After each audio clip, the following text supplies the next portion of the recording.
গল্পকথন by Kallol চ্যানেলে আপনারা শুনছেন আশাপূর্ণা দেবীর লেখা প্রথম প্রতিশ্রুতি, আজ 10ম পর্ব। চিঠিখানা যে 70-এর রটনা, এ কথাটা নেহাত ভুল নয়। বউকে এলোকেশী নিত্য প্রহারে জর্জরিত করেন, এ বললে এলোকেশীর প্রতি অন্যায় অবিচার করা হয়। মেরেছিলেন সেই একদিনই, বউয়ের চুল বাঁধতে বসে। অবশ্য একটু আঁশ মিটিয়েই মারবেন বলে উঠোনের রোদে মেলে দেওয়া জ্বালানি কাঠ থেকে একখানা তুলে এনেছিলেন, কিন্তু সে কাঠ আর বউয়ের পিঠে ভাঙবার সুখ তার হয়নি। সর্বনেশে সৃষ্টি ছাড়া বউ হঠাৎ ঝট করে কাঠখানা হাত থেকে কেড়ে নিয়ে বেশ মজবুত গলায় বলে উঠেছিল, দেখো, গুরুজন আছো, গুরুজনের মতন থাকো, শিরোধার্যে রাখব, নচেত তোমার ললাটে দুঃখ আছে। আমাকে তুমি চেনো না, তাই ভেবেছ আমার উপর যা খুশি করবে, সে বাসনা ছাড়ো। কথা শেষ না হতেই এলোকেশী হঠাৎ মরা কান্না কেঁদে উঠে পাড়ার লোক জড়ো করেছিলেন। তারপর তো সে এক হৈ হৈ কাণ্ড, রই রই ব্যাপার। কিন্তু সত্যকে আর সে রঙ্গমঞ্চে দেখা যায়নি।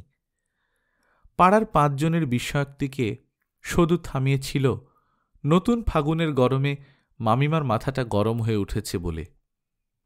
বলেছিল অবশ্য নেপথ্যে ডেকে নিয়ে গিয়ে চুপি চুপি, জনে জনেই বলেছিল। তারপর মামিকে চুপি চুপি বলেছিল, সাপের ন্যাজে পা দিতে যেও না মামি, বউটি তোমার যেমন তেমন নয়। এলোকেশী সদুকে ন ভূত ন ভবিষ্যতি গালমন্দ করে চিৎকার করে জানিয়েছিলেন, আচ্ছা, ওই বউকে তিনি মাথা মুড়িয়ে ঘোল ঢেলে গাঁয়ের বার করে দিতে পারেন কি না দেখবে গাঁ শুদ্ধ সবাই। কিন্তু আশ্চর্য, কার্যক্ষেত্রে আর তা করে উঠতে পারলেন না।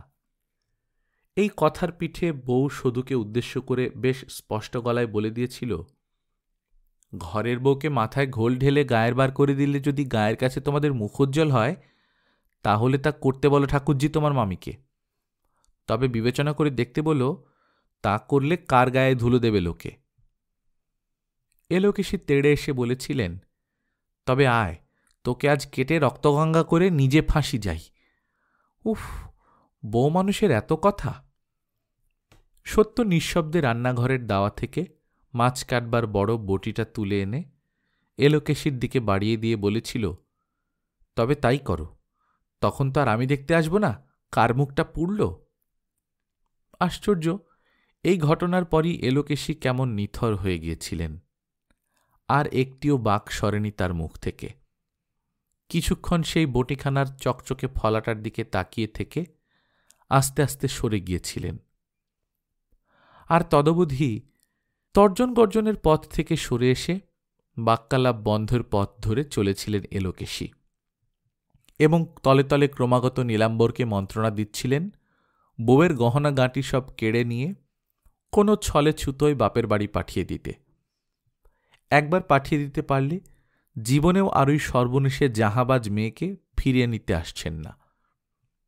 কিন্তু ছলছুতো খুঁজতে খুঁজতে দিন গড়িয়ে যাচ্ছিল। হঠাৎ এমনি সময় রামকালীর আবির্ভাব। হাতের চাঁদ পেয়েছিলেন এলোকেশী, এবং নিশ্চিত ঠিক করে ফেলেছিলেন এই সূত্রে বউকে জন্মের শোধ বিদায়। কারণ ইত্যবসরে আরেকটি মেয়ে এলোকেশীর দেখা হয়ে গেছে, বয়স 7-8, ধরন ধারণ খুব নিরীহ। সর্বোপরি তার বাপ প্রতিশ্রুতি দিয়েছে চীনের সোনার গহনায় মেয়ের সর্বাঙ্গ মুড়ে দেবে।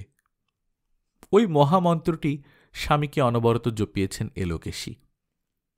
অতএব এক কথায় রাজি হয়েছিলেন নীলাম্বর বউ পাঠাতে। স্বপ্নেও ধারণা করতে পারেননি বউ নিজে বেঁকে বসবে। রামকালী চলে যেতে এলোকেশী পতির প্রতি জ্বলন্ত কটাক্ষ করে বললেন, বুঝলে, বুঝলে কত বড় জাহাবাজ ধরিবাজ মেয়ে? বলিনি তোমায় আমি, ও মেয়ের হাড়ে ভেলকি খেলে। নীলাম্বর বললেন, দেখছি বটে। তাহলে বলো, ওই বউ নিয়ে ঘর করতে হবে আমায়। একে তো ওই লক্ষ্মী ছাড়ি সদিকে নিয়ে হাড়ে হাড়ে জ্বলছি, তার সঙ্গে আবার ওই বউ, আর দুটিতে মিল কত। আর ওই জন্যেই বউকে কুলোর বাতাস দিয়ে বিদায় করতে যাই। আরও একটা কথা চুপি চুপি বলেছিলেন এলোকেশী, এখনো ঘরে দিনই তাই। ওই ছক্কা পঞ্জা বউ যেদিন স্বামীকে হাতে পাবে সেই তো একেবারে নয় করে নেবে। আর কি আমার নবু আমার থাকবে? তার থেকে আমার বকুল ফুলের ওই দেওরঝিটা হাবাগোবা মতো নাচে। কিন্তু বেহাই যখন চলে গেলেন তখন আর কিছু নীলাম্বর এ কথা বলতে পারলেন না। ভালো চান তো মেয়ে নিয়ে যান মশাই, নইলে কুলোর বাতাস দিয়ে বার করে দেব। নীলাম্বরের একটা ত্রুটি আছে, বুকের পাটাটা তার যতই থাক মুখের জোরটা কম। এলোকেশি গালে মুখে চড়িয়ে বললেন, কি বলবো, বেয়াই ব্যাটার ছেলে, তার সঙ্গে তো আমার কথা কওয়া সাজে না। নইলে একবার দেখে নিতাম সে বা কত বড় ঘুঘু, আর ওই বাপসোয়াগী বেটি বা কত বড় হারামজাদি। বউয়ের সঙ্গে কথা বন্ধ ছিল, সে পনার রাখতে পারলেন না এলোকেশি। সত্য যেখানে বসে পান সাজছিল সেখানে তেড়ে গিয়ে বললেন, বাপ নিতে এসেছিল, গেলি না যে বড়। সত্য একবার চোখ তুলে চোখ নামিয়ে পান মোড়ায় মন দিল। কি কথার উত্তর দিলি না যে বড়? গেলি না কেন বাপের সঙ্গে পিসির বিয়েতে? সত্য মৃদু গম্ভীরভাবে বলে, বিয়ের তো এখনো দেরি। তা বাপ তো আদিক্ষেতা করে নিতে এসেছিল। বাবার কথা ওরকম অছেদ্দা করে কথা কইবে না বলে মোড়া পানগুলো ডাবরে ভরে ভিজে ন্যাকড়া ঢাকা দিয়ে ধীর মন্থর গতিতে উঠে কুলুঙ্গিতে তুলে রাখে সত্য। এলোকেশি রাগে দিশেহারা হয়ে বোধ করি আর কোনো কথা খুঁজে না পেয়েই বলেন, সর্বনাশী লক্ষ্মী ছাড়ি, কি ভেবেছিস তুই? বাপের ঘরে যাবি না, চিরকাল আমার বুকে বসে দাঁড়িয়ে উপড়াবি? সত্য একবার ফিরে তাকিয়ে শাশুড়ির দিকে একটি অন্তর্ভেদী দৃষ্টি নিক্ষেপ করে বলে, তা সর্বনাশকে যখন কুলোডালা দিয়ে বরণ করে ঘরে এনেছ তখন চিরকাল তার বোঝা বইতে হবে বই কি। নবকুমার খবরটা পেল ভগ্নদূতের কাছে। নিতাই বলে গেছে, তোর শ্বশুর আমাকে শুধু ভস্ম করতে বাকি রেখেছে। কিন্তু নিতাইয়ের কথাগুলো নবকুমার গায়ে মাখল না। নির্যাতিতা ধর্মপত্নীকে নির্যাতন থেকে উদ্ধার করবার সাধু সংকল্প নিয়ে নবকুমার অসমসাহসিক কাজ করেছিল। কিন্তু রামকালী ফিরে যাবার পর হঠাৎ নিজের মনের দিকে তাকিয়ে আবার বিস্ময়ে হাঁ হয়ে গেল নবকুমার। আশ্চর্য, সত্যবতীর যাওয়া হল না দেখে তার মনের মধ্যে যেন একটা পুলকের ঢেউ উথলে উঠেছে। নবকুমার এই রহস্যের কিনারা করতে পারল না। কিন্তু নবকুমারের জন্যে যে আরও কি অদ্ভুত রহস্য তোলা ছিল তা কি সে দণ্ডখানেক আগেও ভেবেছিল? রাত খুব বেশি নয়, সন্ধ্যা রাত্রি। এলোকেশি যথারীতি বিছানায় গিয়ে আশ্রয় নিয়েছেন, আর নীলাম্বর যথারীতি রাত সফরে বেরিয়েছেন। শুধু রান্নাঘরে কাঠের দেলকোর ওপর মাটির প্রদীপ বসিয়ে রান্না করছে। নবকুমার বাড়ি ফিরে সন্তর্পণে অন্ধকার দালানটা পার হচ্ছিল। হঠাৎ পাশের ঘরের দরজার কাছ থেকে একটা চাপা মৃদু অথচ দৃঢ় গলায় কে বলে ওঠে, একটু দাঁড়াতে হবে। নিজের কানকে বিশ্বাস করতে পারে না নবকুমার, এবং দাঁড়িয়ে যে পড়ে সে তা আদেশ পালনার্থে নয়, চলৎশক্তি হারিয়ে ফেলে বলেই পড়ে। এই কণ্ঠস্বর তার বাপের নয়, মার নয়, সদূর নয়। অতএব বাড়িতে আর কে আছে নবকুমারের স্বপ্নলোকবাসিনী ছাড়া? অন্ধকারে কেউ কাউকে স্পষ্ট দেখতে পায় না, শুধু গলাটাই শোনা যায়। নিত্যানন্দপুরে চিঠি পাঠিয়েছিল কে আমার দুঃখ কাহিনীর ব্যাখ্যা করে? বলা বাহুল্য, নবকুমার দারুমূর্তিতে পরিণত, আর দারুমূর্তির কথা কইবার ক্ষমতা থাকা সম্ভব নয়। উত্তর নেই যে? নবকুমার একবার অস্ফুটে বলে, কি বলবো? স্পষ্ট উত্তর দেবে, আমার বাবাকে চিঠি দিয়েছিল কে? এই কণ্ঠের প্রশ্নে নিরুত্তর থাকা নবকুমারের সাধ্যাতীত। কষ্টে বলে, আমার সঙ্গে কথা কইছ, কে দেখে ফেলবে সে চিন্তা আমার। কথাটার উত্তর ফাঁকি না দিয়ে হক জবাবটা দাও। নবকুমার ঢোক গিলে ঘাড় চুলকে ঘেমে টেমে বলে, আমি চিঠির কথা কি করে জানব? কিসের চিঠি? দেখো, মিথ্যে কথা কইও না, নরকেও ঠাঁই হবে না। সত্যবতী ক্রুদ্ধ কণ্ঠে বলে, আমার নির্দোষ জ্ঞান এ তোমার কাজ। সহসা নবকুমারের স্বামিত্ব, প্রভুত্ব এবং পৌরুষ ধিক্কার দিয়ে ওঠে তাকে। তাই সেও সহসা ক্রুদ্ধ কণ্ঠে বলে, যদি দিয়েই থাকি তো দোষটা হয়েছে কি? নিজেই তো মরছিলে। অন্ধকার থেকে মৃদু তীক্ষ্ণ স্বর দ্রুত কথা কয়, মরছিলাম সেটা ঢাক পিটিয়ে বলে বেড়াবার বা কুটুমের কানে তুলবার মতন কথা নয়। যারা নিজের মায়ের গালে চুনকালি দেয় তাদের আবার বিদ্যে বুদ্ধির বড়াই। ঘর শত্রুর বিভীষণকে জগতের লোক ছি চিৎকার করেছে, ধন্যী ধন্যী করেনি, এই বুঝে কাজ করো। ঘরের অন্ধকারের মধ্যে মিলিয়ে যায় দরজায় দাঁড়ানো মূর্তিটার আভাস। কণ্ঠস্বরের অনুরণনটুকুও বাতাসে মিলিয়ে যায়, অথচ নবকুমার ন যজৌ ন তস্থ অবস্থায় সেখানে দাঁড়িয়ে থাকে।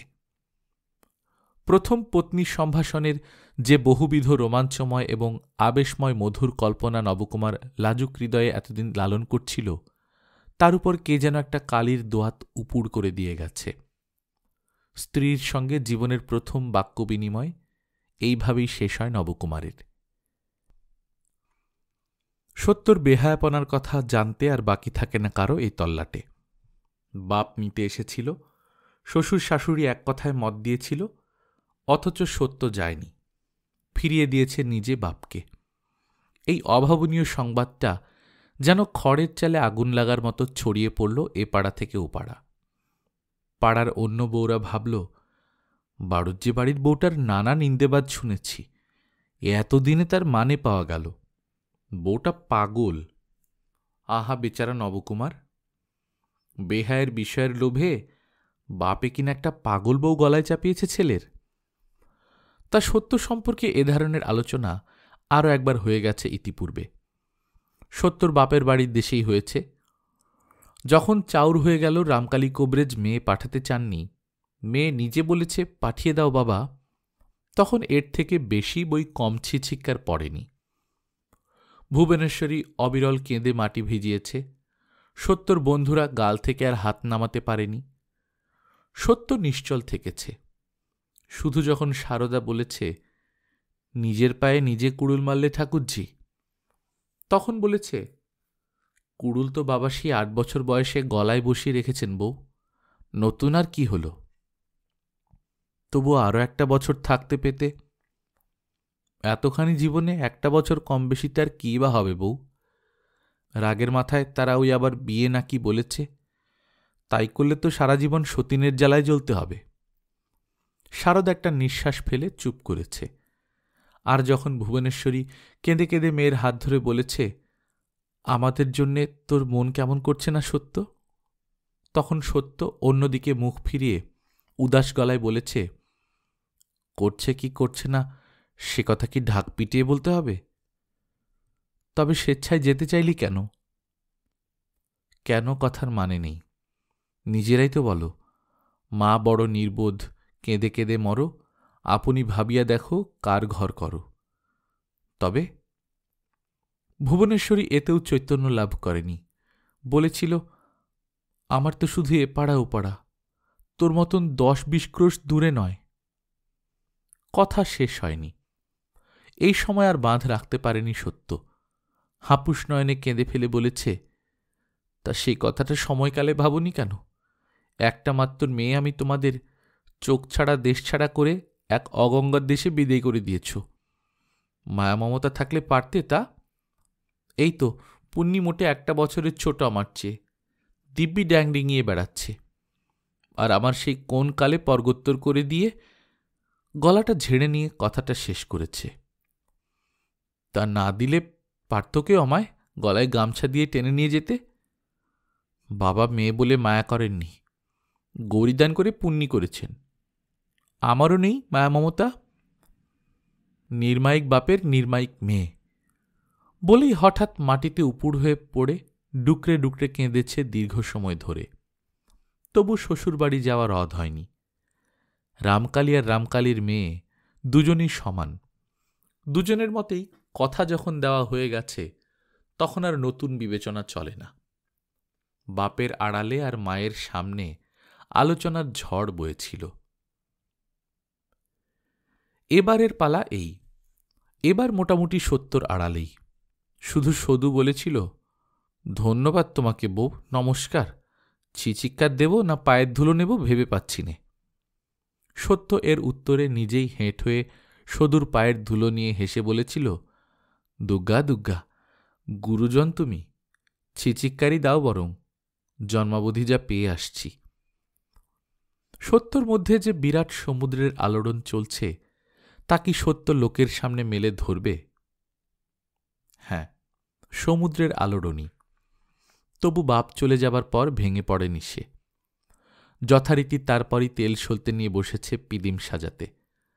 তারপর ঘাটে গেছে, গা ধুয়ে কাপড় কেচে মস্ত ঘড়াটা ভরে এনে দাওয়ায় বসিয়ে ভিজে কাপড়েই ঠাকুরঘরের সন্ধে দেখিয়ে শাঁখ বাজিয়ে তুলসী মঞ্চে জল দিয়ে শুকনো কাপড় পরে রাত্রিরের রান্নার ব্যবস্থা করতে বসেছে।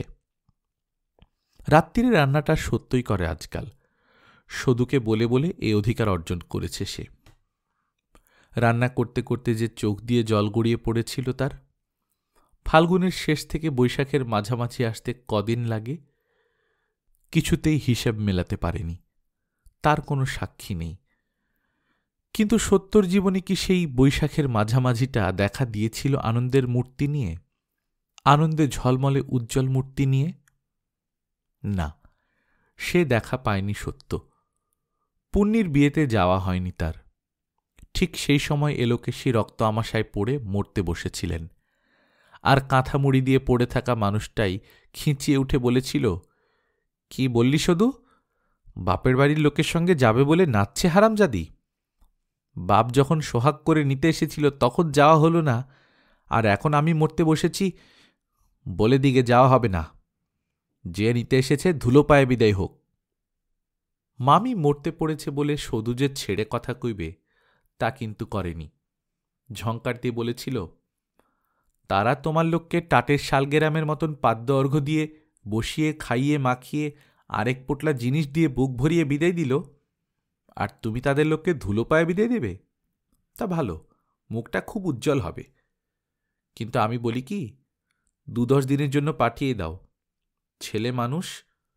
তাছাড়া শুনেছি ওই পিসি চিরকালের খেলুড়ি।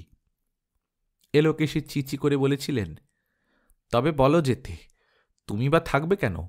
তুমিও বিদেয় হও, শুধু যাবার আগে একখানা ছুরি এনে আমার গলায় বসিয়ে দিয়ে যাও। শুধু ছুরি দেয়নি, নিজেও বিদায় হয়নি, শুধু সত্তর যাওয়ার ব্যবস্থা করেছিল।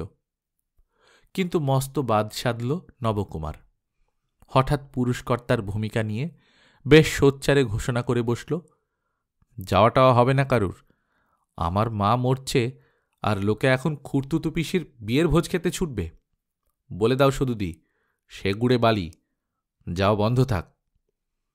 নবকুমারের ঘোষণায় কর্তা গিন্নি পরম পুলকের নির্লিপ্ত সেজে বললেন, আমরা আর কি বলবো, নবা যখন।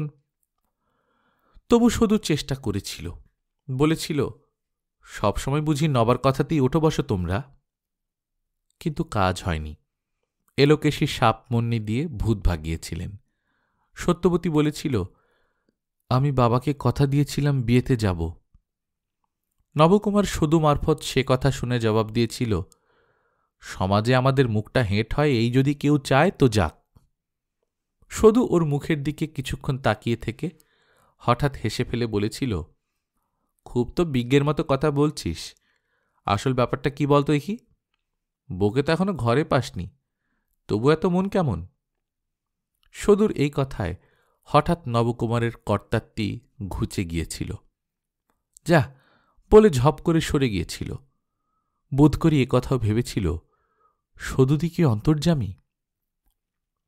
কিন্তু শেষ পর্যন্ত সত্যবতী বেঁকে বসল। সদু যখন বহু চেষ্টায় রফা করেছিল, নেমন্তন্ন রক্ষা করতে নবকুমার যাবে, সেই সঙ্গে বউও যাবে 3টি দিনের কড়ারে, বরকনে বিদায় হবে, ওরাও চলে আসবে। তখন সত্যবতী হঠাৎ বলে বসল, দরকার নেই আমার এক মুঠো ভিক্ষে, 3 দিনের মধ্যে তো পাড়া ভেসে যাক, বাড়ির সব লোকগুলোর মুখও দেখা হয়ে উঠবে না, সে যাওয়ায় লাভ। লোকে শুনবে সত্য এসেছিল, সত্য চলে গেছে। ছি, দেখ কথা, ভাত পায় না, গয়না চায়, মুষ্টি ভিক্ষে যে জুটছিল না, তবু বিয়েটা তো দেখতে পাবি। থাক, নাই দেখলাম, যার নেমন্তন্ন রক্ষের কথা সে যাক। সে আর গিয়েছে, শুধু মন্তব্য করে, এবং ঠিকই করে। নবকুমার জোড় হাতে বলে, রক্ষে করো বাবা। অতএব শেষ রক্ষে করেন নীলাম্বর। তিনি রামকালীর প্রেরিত লোকের হাতে পত্র দিয়ে দেন। নবকুমার বাবা জীবনের গর্ভধারিণী মৃত্যুশয্যায়, সে কারণে কাহারও পক্ষে যাওয়া সম্ভবপর হইল না। পত্রবাহকের হাতে লৌকিকতা বাবদ 2 টাকা পাঠাইলাম। রামকালী সেই পত্র পেয়ে দীর্ঘ সময় চুপ করে থেকে আস্তে আস্তে বলেছিলেন, ও টাকা দুটো তুই জলপানি খাস রাখু। আর শোন, বাড়ির মধ্যে বলে দিগে যা, সত্যর শাশুড়ি মরমর, তাই আসা সম্ভব হল না। তারপর যথা নিয়মে বিয়ে হয়ে গেছে, বৈশাখ কেটেছে, জ্যৈষ্ঠ আষাঢ় সব কেটে গেছে। রামকালী তার জামাতা বাবা জীবনের গর্ভধারিণীর মৃত্যু সংবাদ পাননি। এই না পাওয়াটা কি একটা মরুভূমির রুক্ষ বাতাসের মতো, যে বাতাস সমস্ত কোমলতা আর সরসতা মুছে নিতে পারে? নইলে রামকালী আস্তে আস্তে কেমন নীরস কঠিন হয়ে গিয়েছেন কেন? কেন বেহায়ের সঙ্গে ভদ্রতা রক্ষা হিসেবে বেহানের কুশল সংবাদ প্রার্থনা করেননি? কেনই বা ভেবেছেন মেয়ে আনার জন্য হ্যাংলামি করার মধ্যে অগৌরব আছে?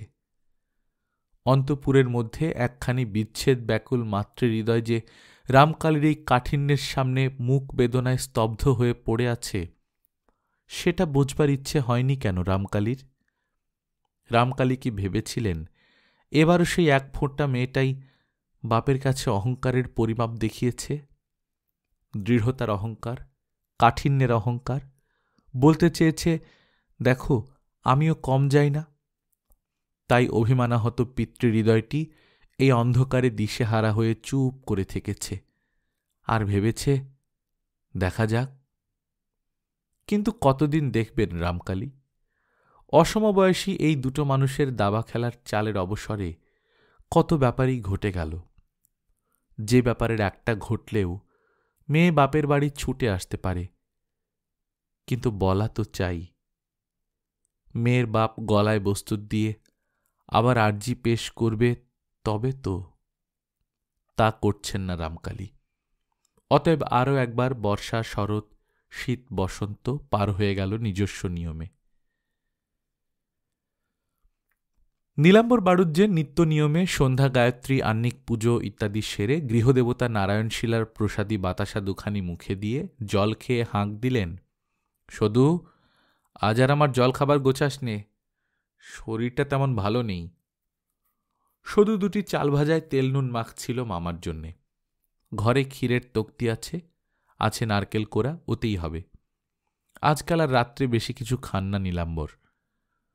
মামার কথায় বেরিয়ে এসে সদু বলে, কেন, শরীর আবার তোমার কি হলো মামা? কি জানি, কেমন খিদে নেই। বলে যথারীতি বেনিয়ানটি গায়ে এঁটে চাদর কাঁধে ফেলে নিত্য নিয়মিত রাত চড়তে বেরিয়ে যান নীলাম্বর। সত্যবতী ঘর থেকে বেরিয়ে এসে বলে, শরীর খারাপ যদি, ঠাকুর আবার এই শীতের রাত্রিরে বেরুলেন কেন ঠাকুরজি? সদু হাসি চেপে বলে, কেন বেরুলেন তুই নিজে জিজ্ঞেস করলেই পারতিস বউ। শোনো কথা, আমি কথা কই? ও তা বটে, বলে সদু মুখ টিপে হাসে। সত্য হঠাৎ সদুর হাত চেপে ধরে সন্দিগ্ধ স্বরে বলে, আচ্ছা ঠাকুরজি, ঠাকুর বেড়াতে বেরোলে তুমি হাসো কেন বলো তো? কোথায় যান? সদু অমায়িক মুখে বলে, ওমা, হাসি আবার কখন? যান বোধহয় দাবা পাশার আড্ডায়। তার শরীর খারাপ হলেও যেতে হবে? ঝড় বৃষ্টি বজ্রপাত কোনোতেই কামাই চলবে না? বারণ করতে পারো না তোমরা? বারণ? ও বাবা, এই আকর্ষণ জমের আকর্ষণের বাড়া। বলে আরেকবার হাসি চাপে সদু। আমি ঠাকুরের সঙ্গে কথা কইলে ঠাকুরের ওই মারাত্মক নেশা ছাড়িয়ে দিতাম। তা সেই চেষ্টাই নই করিস? নিজে বলতে না পারিস, বরকে দিয়ে বলাস। সে উপযুক্ত ছেলে, বাপেরই বদনেশা যদি ছাড়াতে পারে। সদু এবার হাসি চাপে না, হাসে। কথাটা যে সত্যের মনে লাগল তা নয়, বরং সদুর কথার মধ্যে সে একটা প্রচ্ছন্ন কৌতুকেরই আভাস পেল। তার শ্বশুরের এই আড্ডার আকর্ষণটা যে ঠিক দাবা পাশার আড্ডা নয়, এই সন্দেহই বদ্ধমূল হল। রাত্রে তাই ঘরে ঢুকেই প্রথম ওই কথাটাই পাড়ে সত্য, আচ্ছা, রোজ রাত্রিরে ঠাকুর কোথায় যান বলো তো? হ্যাঁ, কিছুদিন হল রাত্রির অধিকার পেয়েছে সত্য, সদুরই প্রচেষ্টায়, আর সদুর প্রচেষ্টাটা নবকুমারের প্রতি করুণাতেই, নইলে বউ তো কিছুতেই হেলে দোলে না।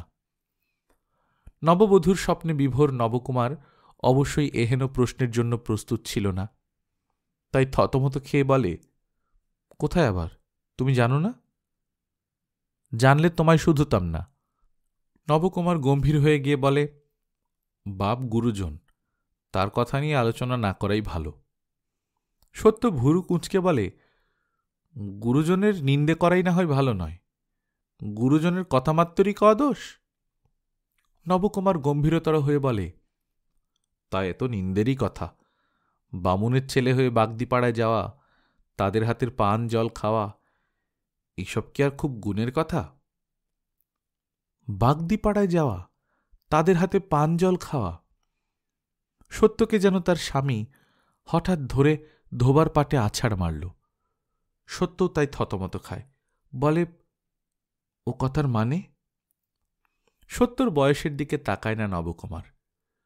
বউ সকল জ্ঞানের আধার হবে এইটাই ধারণা তার, তাই উদাস উদাস গলায় বলে, মানে যদি না বোঝো তো নাচার। বাপের সম্পর্কে স্পষ্ট করে আর কি বলবো? কথায় বলে, পিতা স্বর্গ পিতা ধর্ম। নইলে পথে ঘাটে যখন উল্লাসী বাগদিনীকে দেখি, তখন কি আর রাগে ব্রহ্মাণ্ড জ্বলে যায় না? কিন্তু কি করব, মনকে প্রবোধ দিতেই হয়, ভাবতে হয় যতই হোক মাতৃতুল্য। পূজনীয় পিতৃদেব সম্পর্কে কিছু বলবো না বলেও সবটুকুই বলে ফেলে নবকুমার নিশ্চিন্ত হয়ে স্ত্রীকে সমাদর করে কাছে টানতে যায়। কিন্তু এ কি, নিত্যকার প্রফুল্ল প্রতিমা সহসা প্রস্তর প্রতিমায় পরিণত হল কেন? সত্যি সত্যর সর্বশরীর যেন পাথরের মতোই কঠিন হয়ে উঠেছে। আর সেই শরীরের মধ্যেকার মনটা, সেই মনটাও কি কাঠ হয়ে উঠল অজানিত একটা ভয়ে? হ্যাঁ, ভয়ই। অনেক অনেক দিন আগে বালিকা সত্যর নিঃসংকোচ চিত্ত যেমন ভয়ে কাঠ হয়ে গিয়েছিল, কাটোয়ার বউ শঙ্করীর সম্পর্কে এক অজানা অন্ধকার লোকের বার্তা শুনে, তেমনি ভয়। কিন্তু সেদিন ছিল শুধুই অন্ধকার, শুধুই ভয়। কিন্তু আজ সে অন্ধকারের মাঝখানে জ্বলে উঠেছে একটা তীব্র বিদ্যুৎ শিখার চোখ ধাঁধানো আলো। আজকের সত্য সেদিনের অবোধ বালিকা নয়, সংসার তত্ত্বের অনেক কিছুই তার জানা হয়ে গেছে। তাই ভয়ের গাঢ় অন্ধকারের মাঝখানে দপদপ করে জ্বলে জ্বলে উঠছে ঘৃণার বিদ্যুৎ শিখা। বার দুই চেষ্টার পর নবকুমার হতাশ হয়ে বলে, হলোটা কি তোমার? সারাদিনের পর দুটো সুখ দুঃখের কথা কইব, একটু হাসি আনন্দ দেখব, এই আশায় হাঁ করে থাকি। সত্য রুদ্ধস্বরে বলে, হাসি আনন্দ তো কুমুর বাড়ির হাঁড়ি কলসি নয় যে ফরমাস দিলেই পাওয়া যায়। হাসি আনন্দের মতন মন না থাকলে? নির্বোধ নবকুমার পরিহাসের ব্যর্থ চেষ্টায় বলে, তা এতে আর তোমার মন খারাপের কি আছে? আমি তো আর কোনো বাগদিনীর সঙ্গে ভালোবাসা। থামো থামো। তীব্র ধিক্কারের স্বর ছড়িয়ে পড়ে বন্ধ ঘরের দেওয়ালে দেওয়ালে। শীতের রাতের সুবিধে একটু বা গলা খুলে কথা কওয়া চলে। আর সত্যি কথা বলতে কি, সত্য এমন কিছু লজ্জাবতী বউ নয়। গলার শব্দ তার যখন তখনই শুনতে পাওয়া যায়। ধিক্কার দিয়ে সত্য গায়ের কাঁথাটা টেনে গলা পর্যন্ত ঢেকে ওদিকে মুখ করে শুয়ে বলে, ওই ঘেন্নার কথা নিয়ে হাসি ঠাট্টা করতে লজ্জা হয় না তোমাদের? আমি কিন্তু এই স্পষ্ট বলে দিচ্ছি, এরপর থেকে যদি ঠাকুরকে আমি শ্রদ্ধাভক্তি না করতে পারি, দুশো না আমায়। এরপর নবকুমার কথা কইবার চেষ্টায় ব্যর্থ হয়ে মনে মনে নিজেকে গালাগাল দিতে থাকে। ছি ছি, কি একটা গাধা সে! বললেই হতো, বাবা কোথায় যায় আমি জানি না। বউকে তো সে চেনে, ভালো মেজাজে আছে তো গঙ্গা জল, মেজাজ গেল তো আগুনের খাপড়া। বাবা, কি যে একবজ্ঞা মেয়ে! কবে একদিন সেই নবকুমারের কি একটা মিথ্যে কথা ধরে ফেলে, একেবারে 5 দিন কথা বন্ধ। অবশেষে নবকুমার নিতাইয়ের কাছ থেকে পরামর্শ নিয়ে একটা শাস্ত্রের শ্লোক আওড়ে বোঝায়, পরিবারের সঙ্গে মিথ্যে কথায় পাপ নেই, তবে বউয়ের মুখের কুলুপ খোলে। অবশ্যই শাস্ত্রবাক্য মেনে নিয়ে নয়, মুখ খোলে প্রতিবাদের মুখরতায়। সেদিন তেজের সঙ্গে বলেছিল সত্য, থাক থাক, আর শাস্ত্র আওড়াতে হবে না। যে শাস্ত্রে বলে মিথ্যে কথায় পাপ নেই, সে শাস্ত্রে আমার অরুচি। পরিবার বুঝি একটা মানুষ নয়? ভগবান বাস করে না তার মধ্যে? এরপর আর তোমার কোনো কথা মন প্রাণ দিয়ে বিশ্বাস করব আমি? সে যাই হোক, তবু ঝগড়ার সূত্রেও কথার দরজা খুলেছিল। এবার আবার কি না জানি হয়। আর সত্য, সে ভাবছিল, ছি ছি, এই চরিত্র তার শ্বশুরের, যাকে ঠাকুর বলে সম্বোধন করতে হয় তাকে। চরিত্রের অন্য বহুবিধ ত্রুটি সে দেখেছে শ্বশুরের। নীচতা, ক্ষুদ্রতা, স্বার্থপরতায় গিন্নি এলোকেশীর থেকে কিছু কম যান না তিনি। এ যাবৎ সেসবই মনে মনে মেনে নিয়েছে সত্য, আর ভেবেছে ত্রিসংসারে আমার বাবার মতন আর কজন হবে। কিন্তু এ কি, এ যে ঘৃণায় লজ্জায় সমস্ত রক্তকণা ছিছি করে উঠছে। এই বয়সে এই প্রবৃত্তি! আর সবচেয়ে আশ্চর্য কথা, এরা সে কথা সবাই জানে, অথচ সত্য নির্বোধ, সত্য ন্যাকা। তাই এতদিন দেখেও শ্বশুরের এই রাত চড়ার অর্থ কোনোদিন আবিষ্কার করার চেষ্টা করেনি। সত্যরা ঘুমিয়ে পড়ার অনেক পরে যে তিনি বাড়ি ফেরেন, এ তো বরাবরই দেখেছে। তার মানে বোঝেনি? না না, এই শ্বশুরকে সে ভক্তি শ্রদ্ধা করতে পারবে না, তাতে সত্যকে যে যাই বলুক। হঠাৎ সত্যর সব শরীর আলোড়ন করে প্রবল একটা কান্নার উচ্ছ্বাস আসে, আর এই দীর্ঘকাল পরে বাপের ওপর তীব্র অভিমানে হৃদয় বিদীর্ণ হতে থাকে তার। এই সংসারে এসে অনেক নীচতা, অনেক ক্ষুদ্রতা, অনেক হৃদয়হীনতা দেখেছে সত্য। সবই এদের অশিক্ষা কুশিক্ষার ফল বলে সহ্য করে নিয়েছে। কিন্তু আজকে এই একটা বুড়ো লোকের চরিত্রহীনতার নোংরামি তাকে যেন আছড়ে আছড়ে মারছে। তাই যে সত্য শত উৎপীড়নেও কখনো কাঁদে না, সে আজ কেঁদে বালিশ ভিজিয়ে বলতে থাকে, বাবা, বাবা গো, 10টা নয়, 5টা নয়, একটা মাত্র মেয়ে আমি তোমার। না দেখে শুনে এমন ঘরেও দিয়েছিলে। এত তুমি বিচক্ষণ, আর এই তোমার বিচার। অনেকক্ষণ কেঁদে কেঁদে একসময় ঘুমিয়ে পড়ে সত্য। কিন্তু রাতে কম ঘুমিয়েছে বলে সকালে বেলা পর্যন্ত ঘুমোবে, এত সুখ তো আর বউ মানুষের ভাগ্যে ঘটে না। যথারীতি ভোরে উঠে স্নান শুদ্ধ হয়ে নারায়ণের ঘরের গোছ করতে ঢুকল সত্য ভারাক্রান্ত মনে। আর অভ্যাস মতো চন্দন পাটাখানা টেনে নিয়ে চন্দন ঘষতে গিয়েই কথাটা একটা বিদ্যুৎ শিহরণ এনে দিল ওর মধ্যে। সত্যর এই যত্ন করে চন্দন ঘষা, ফুল তুলসী বাছা, ধূপধুনোয় ঘর ভাঁত করে তোলার মূল্য কি? এসব উপকরণ নিয়ে পুজো করবেন তো এখন নীলাম্বর বাড়ুজ্যে।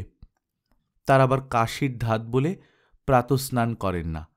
হাত মুখ ধুয়ে তসর ধুতিখানা জড়িয়ে এসে পুজোর আসনে বসেন। কিন্তু স্নান করলেই বা কি? দেহ মন আত্মা সবই যার অসুচি, স্নানে আর কি শুদ্ধ হবে সে? হাত গুটিয়ে চুপ করে বসে থাকে সত্য, হাঁটুতে মুখ রেখে। ফুল তোলা হয় না, তুলসী চয়ন হয় না। অনেকক্ষণ পরে সৌদামিনী কি কাজে এদিকে এসে থমকে দাঁড়িয়ে পড়ে বলে, কি হলো বউ, অমন করে বসে যে? সত্য অবশ্য নির্বাক। শুধু ব্যগ্রভাবে দরজার চৌকাঠ অবধি এগিয়ে এসে বলে, শরীর খারাপ করছে? সত্য মাথা নাড়ে। তবে বাপের বাড়ির জন্যে মন উতলা হচ্ছে বুঝি? সত্যি, কতকাল হয়ে গেল। সত্য হঠাৎ উঠে দাঁড়িয়ে বলে ওঠে, বাপের বাড়ির জন্য মন উতলা হতে কখনো দেখেছ ঠাকুরজি, তাই বলছ? সদু তার বড় ননদ, তবু এটুকু প্রশ্রয় তার কাছে আছে। সদু হেসে ফেলে বলে, তা দেখিনি বটে, তাহলে বরের সঙ্গে কোঁদল? বকো না ঠাকুরজি, অত তুচ্ছ ব্যাপারে তোমাদের বউ হারে না। আমার মন ভালো নেই, আজ থেকে পুজোর ঘরের কাজ আমি আর করব না। সদু হঠাৎ এই অভাবিত ঘোষণায় স্তম্ভিত হয়ে বলে, সে কি কথা বউ? ওই কথা ঠাকুরজি, গুরুজনের কথায় কিছু বলতে চাইনে, কিন্তু ঠাকুর এসে পুজোর আসনে বসবেন মনে করে পুজোর গোজ করবার প্রবৃত্তি আমার হরে যাচ্ছে। শুধু ভয়ের চোটে নিজের মুখখানাতেই একবার হাত চাপা দিয়ে আস্তে ব্যস্তে বলে, ও কি সব্বনিশে কথা বউ, মামির কানে গেলে আস্ত থাকবি? সত্য মুখটা ফিরিয়ে শুকনো গলায় বলে, এ সংসারের আস্ত থাকবার বাসনা আমার নেই ঠাকুরজি। শুধু প্রমাদ গনে, এ আবার কি কথা রে বাবা? এর মূল কারণ যে সত্যর কালকের সেই শ্বশুর সম্পর্কিত প্রশ্ন, তাতে আর সন্দেহ নেই। বোধ করি প্রশ্নের উত্তর তার জানা হয়ে গেছে। কিন্তু তার সঙ্গে এই রণমূর্তির সঠিক সম্বন্ধ অনুমান করতে পারে না সদু। পারবার কথাও নয়। সদুর অনেক বয়স হয়েছে, এসব ব্যাপার তার কাছে কিছুই নয়। আশেপাশে অহরহ দেখতে দেখতে হাড় মাস কালি। কাজেই নিজের স্বামীপুত্র ব্যতীত আর কারো চরিত্রহীনতায় যে এত বিচলিত হওয়া সম্ভব, সদুর বোধের বাইরে। কিন্তু অন্য বিষয়ে সদু বুদ্ধিমতী, তাই একথা নিয়ে বেশি বাজাবাজি না করে বলে, আচ্ছা বেশ, আমি চট করে চানটা সেরে এসে দিচ্ছি গুছিয়ে, তুমি চলে এসো। রাগ করো না ঠাকুরজি, আমার মন কিছুতেই নিচ্ছে না, তাই তোমার কি কি কাজ আছে দেখিয়ে যাও, আমি করছি। বলে সত্যি পুজোর ঘর থেকে বেরিয়ে আসে সত্য। কিন্তু পুজোর ঘরের তুলসী চন্দনের দায় না হয় সদু সামলাল। বধূ জনচিত আরও যে একটা কাজ রয়েছে সকালবেলাকার, সে দায় কে সামলাবে? সকালবেলা জল মুখে দেবার আগে শ্বশুর শাশুড়ির পদবন্দনা সত্যর নিত্যকর্ম পদ্ধতির একটি অঙ্গ। এলোকেশী শিখিয়েছেন সদু মারফত। সত্য অবশ্য সে শিক্ষা মেনেই চলেছে এ যাবৎ। কিন্তু আজ সত্যর ভয়ানক এক দুঃসাহসিক সংকল্প। আস্ত তাকে না থাকতে হয় তাও ভালো, তবু ওই অপবিত্র মানুষটার পায়ের ধুলো মাথায় নেবে না সে। গুরুজন, তার কি করা যাবে? গুরুজন যদি ইতরজনের মতো আচরণ করে? এলোকেশীয় নিত্য সকালবেলা স্নান সেরে এসেই পুজোর ঘরে ঢোকেন। সাংসারিক কাজের তো কোনো দায় নেই। সদু আছে, বউ আছে, আর এলোকেশীর আছে দেবদ্বিজে পরমা ভক্তি।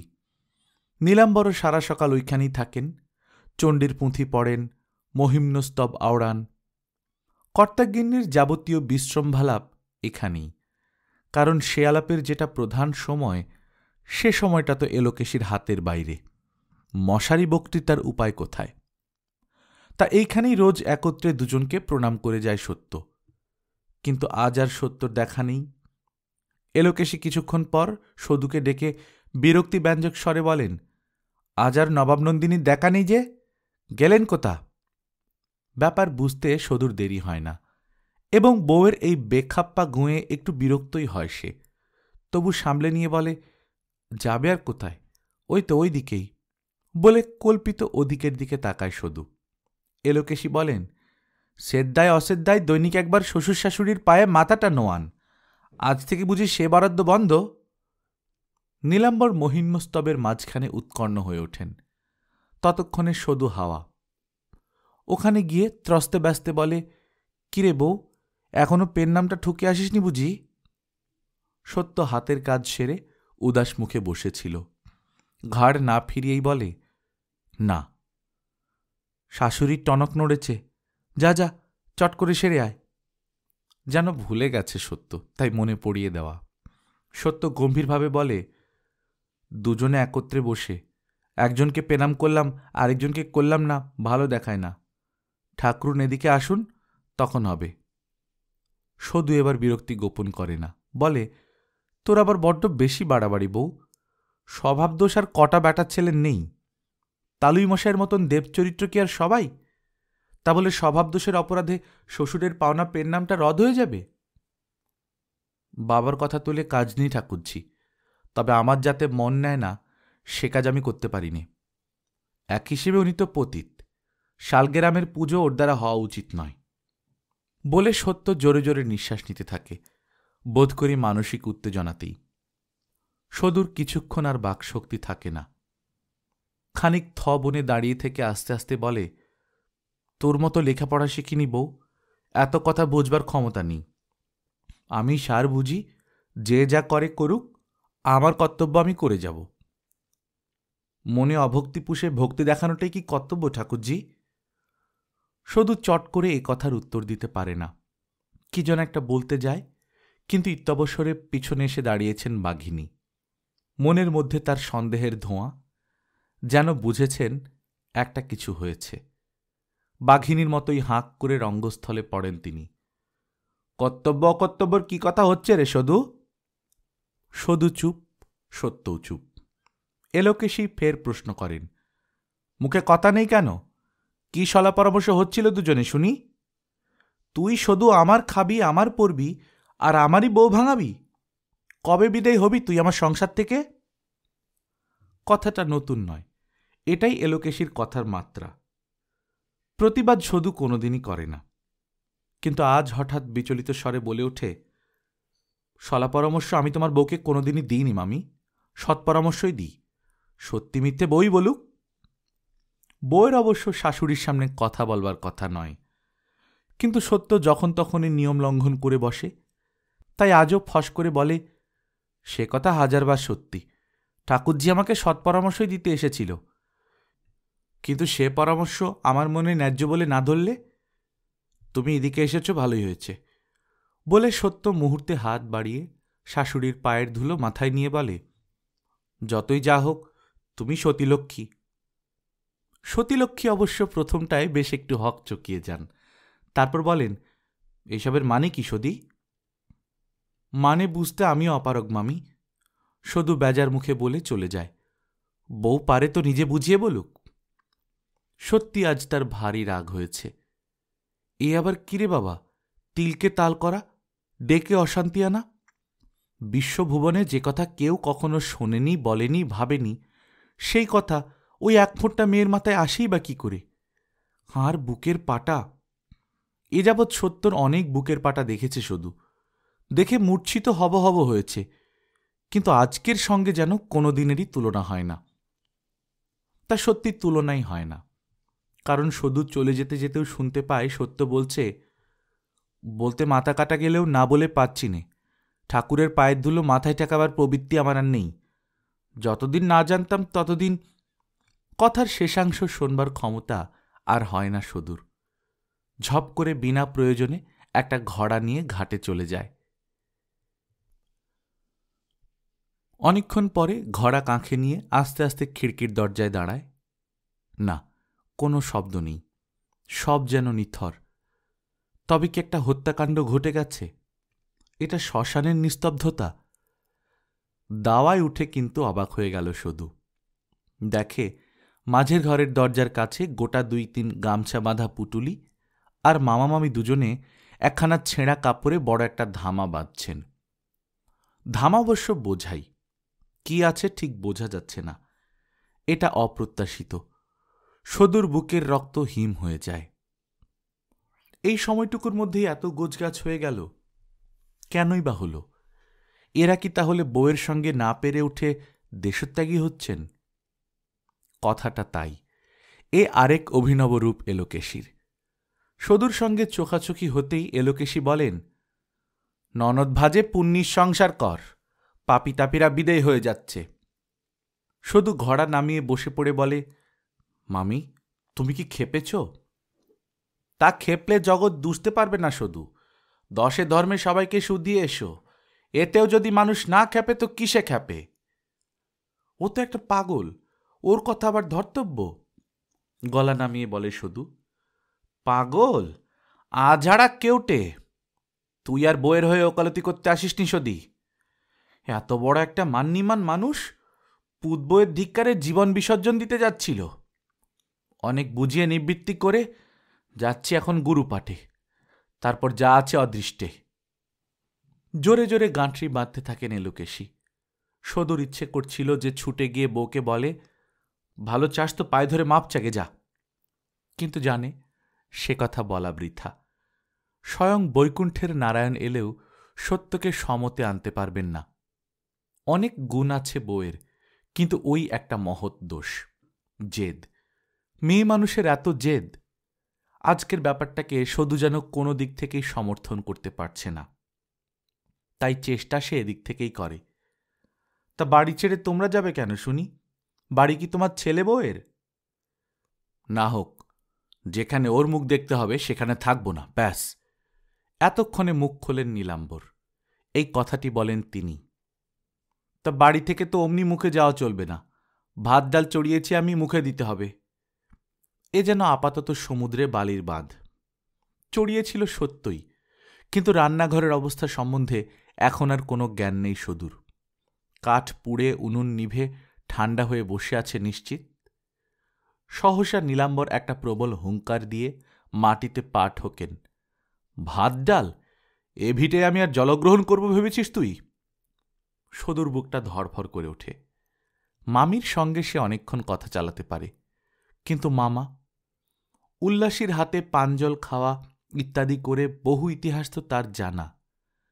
তবু তো কই ভয় মরেনি। আর ওই বউ কোথায় পেল সেই ভয় জয়ের মন্ত্র, যে মন্ত্রের জোরে স্বচ্ছন্দে বলা যায় উনি তো পতিত, শালগ্রামের পুজো করা ওর উচিত নয়। বেশি গভীরে ভাববার ক্ষমতা থাকে না সদুর। শুধু ভাবতে থাকে, নবাটা আবার আজকেই হাটে দেরি করছে, আর এই ভয়ানক দুর্দিনে কি হাটবারও হতে হয়? সদু কি করবে? গিয়ে বউয়ের পায়ে ধরবে, নাকি রান্নাঘরের শেকল তুলে দিয়ে কোথাও আঁচল বিছিয়ে শুয়ে থাকবে? তারই বা এত ভয় পাবার কি আছে? তার দোষে তো আর নবকুমারের মা বাপ দেশত্যাগী হচ্ছেন না। সাহস দেখে কি সাহস জন্মায়? দুঃসাহস দেখে দুঃসাহস। তাই সে হঠাৎ অন্য মূর্তি ধরে। ঠিক আছে, চুলোয় জল ঢেলে দিগে বলে চলে যায়। আশ্চর্য আশ্চর্য, গিয়ে দেখে সত্য কিনা রান্নাঘরের দাওয়ায় বসে শাক বাচ্ছে। মুখ দেখে কিছুই বোঝা যাচ্ছে না। সদুর আর সহ্য হয় না। সে বলে ওঠে, ও পিণ্ডির কাজ করে আর কি হবে? গিলবে কে? বাড়ির কর্তাগিন্নি তো সংসার ত্যাগ করছে। সদুকে অবাক করে দিয়ে সত্য বলে, সংসার ত্যাগ করা তো সোজা নয় ঠাকুরজি। সংসার ত্যাগ করতে বসে কেউ সমগ্র সংসারটাকে পুঁটলি বেঁধে নিয়ে যেতে চায় না। মিছে ভাবছ, কেউ কোথাও যাবে না। উনুনে আমি কাঠ ঠেলে দিয়েছি, তুমি দেখো এবার। শেষ পর্যন্ত কর্তাগিন্নি দেশত্যাগের সংকল্প বর্জন করে থেকেই গেলেন। শুধু ভাত খাবার সময় একটু বেশি সাধ্য সাধনা করতে হলো সদুকে। থেকে গেলেন অবশ্য তারা নবকুমারের নির্বেদে। নবকুমার দুজনের পায়ে মাথা খুঁড়ে রক্তগঙ্গা হতে চাইল, আর মায়ের পা ছুঁয়ে শপথ করল বউকে শাসন করে দেবে। ছেলের এতটা কাতরতা সহ্য করতে না পেরেই বোধ করি ওরা এ যাত্রায় যাত্রা স্থগিত রাখলেন। আর এই এতদিনের মধ্যে কখনো যা করেনি নবু, আজ তাই করে বসল। দিনের বেলায় কথা কয়ে বসল বউয়ের সঙ্গে। কিন্তু বউকে কি বাগ মানাতে পেরেছিল নবু? বউকে খোসামত করে পায়ে পড়তে গিয়ে? না, এ কথা সত্যর মুখ দিয়ে বার করাতে পারেনি নবকুমার, আমার অন্যায় হয়েছে। শুধু শেষ পর্যন্ত যখন নবু আত্মঘাতী হবার ভয় দেখিয়েছিল, তখন সত্য বলে উঠেছিল, ঘেন্না ধরে যাচ্ছে সবেতেই। পুরুষ না হয়ে মেয়ে মানুষ হয়ে জন্মাওনি কেন তুমি? এই বিধাতার রহস্য। বেশ, ছেদ্দাশূন্য পেন নামে যদি তোমাদের এত দরকার থাকে তো করব কাল থেকে সেই ন্যাকড়া। গল্পকথন বাই কল্লোল চ্যানেলে আপনারা শুনছেন আশাপূর্ণা দেবীর বিখ্যাত প্রথম প্রতিশ্রুতি, আজ 10ম পর্ব। আমরা নিয়মিত গল্প পাঠ করে শোনাচ্ছি। আপনারা যারা প্রথমবার মতো শুনছেন, কাইন্ডলি সাবস্ক্রাইব করে নেবেন। গল্প পাঠ ভালো লাগলে বন্ধুদের সঙ্গে শেয়ার করবেন। নিজে ভালো থাকবেন, আশেপাশের লোকজনকে ভালো রাখবেন। টাটা।